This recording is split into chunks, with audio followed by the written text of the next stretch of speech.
पुणे जिल्ह्यातल्या बारामती आणि अहिल्यानगर जिल्ह्यातल्या राहुरी या दोन विधानसभा मतदारसंघांमध्ये पोटनिवडणुकीसाठी आज मतदान होतंय। सकाळी 7 वाजता मतदानाला सुरुवात झाली। उपमुख्यमंत्री अजित पवार आणि राहुरीचे आमदार शिवाजी कर्डिले यांच्या निधनामुळे रिक्त झालेल्या जागांसाठी ही पोटनिवडणूक होती।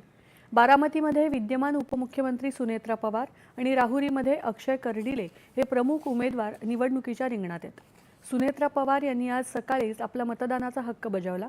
त्याबरोबरच राष्ट्रवादी काँग्रेस शरदचंद्र पवार पक्षाच्या खासदार सुप्रिया सुळे यांनी देखील मतदान केलं।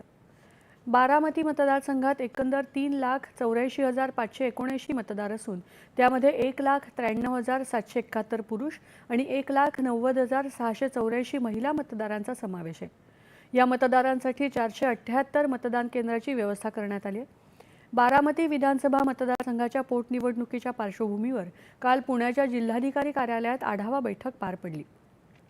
आज होणाऱ्या मतदानाच्या पार्श्वभूमीवर कायदा आणि सुव्यवस्था अबाधित राखण्यासाठी सर्व आवश्यक उपाययोजना करण्यात आल्याचं जिल्हा निवडणूक अधिकाऱ्यांनी सांगितलं। राहुरीमध्ये 3,33,545 मतदार आपला मतदानाचा हक्क बजावणार आहेत।